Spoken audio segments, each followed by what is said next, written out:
ঘটনাটি হচ্ছে আপনাদের একটি নামের সাথে মনে হয় আপনারা সবাই না হলেও বেশ কিছু মানুষ পরিচিত আছেন। ফাতেমা নামে একটি নাম। এই মেয়েটি আমার আম্মার সাথে জেলেও ছিলেন, যেহেতু আম্মা অসুস্থ ছিলেন। ও অনেক বছর ধরে আছে, আমাদের পরিবারের একজন সদস্য হয়ে গিয়েছে সে।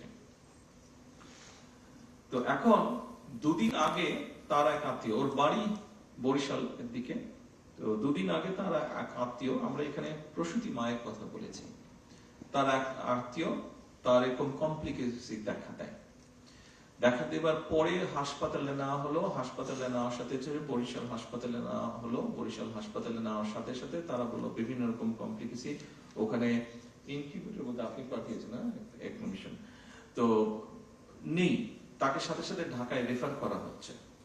কিন্তু আমি যতটুকু, সেটা আমি তো ডাক্তার না, বাট আমি যতটুকু বাসায় যাওয়ার পরে আমার স্ত্রীর কাছে শুনলাম যে সামান্য বেসিক জিনিসটা ওখানে দেওয়া সম্ভব হয়নি বা দিচ্ছে না, ঢাকায় সাথে সাথে পাঠিয়ে দিচ্ছে। কিন্তু ফাতেমা স্বাভাবিকভাবে আমার ওয়াইফকে বলেছে, উনিও দু একজনের সাথে কথা বলেছেন, সেই জন্য ফাতেমা সেই আত্মীয় খুব স্বাভাবিকভাবে বেটার চিকিৎসা পেয়ে গিয়েছে।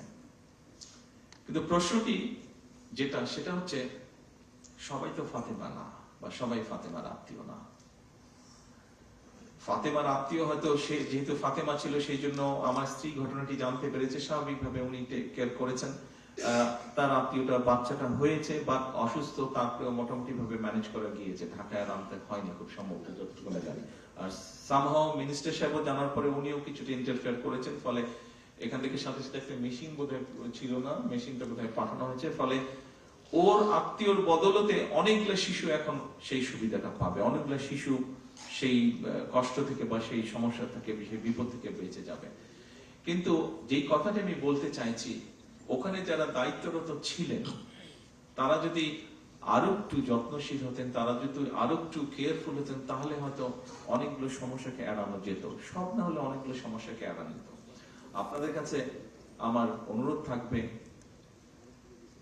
এই দেশের একজন নাগরিক হিসাবে আমাদেরকে সাহায্য করুন, সরকারকে সাহায্য করুন, যেন আমরা কাউকে ফাতেমার আত্মীয় হওয়ার প্রয়োজন হবে না।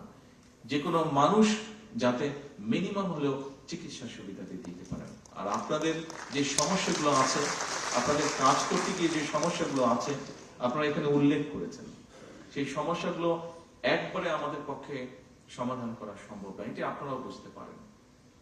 তবে প্রথম যে সমস্যাটির আপনারা কথা বলেছেন, নিরাপত্তা আপনাদের একটি বিষয়, যেটা প্রথমেই আপনারা হাততালি দিয়েছেন, যেটিতে প্রথমেই আপনারা হাততালি দিয়েছেন। আমি জিজ্ঞেস করলাম যে ওটাতে আপনারা হাততালি দেন, খুব সময় 3 নম্বর পয়েন্ট ছিল বোধহয় ওটা। এই 3 নম্বর পয়েন্টটি এখানে স্বরাষ্ট্রমন্ত্রী সাহেব আছেন, ওনার সাথে আমি আজ না হয় কালকেই স্বাস্থ্যমন্ত্রীকে নিয়ে, প্রতিমন্ত্রীকে নিয়ে এবং সেক্রেটারি সাহেবকে নিয়ে ইমিডিয়েটলি আমি স্বরাষ্ট্রমন্ত্রী সাহেবের সাথে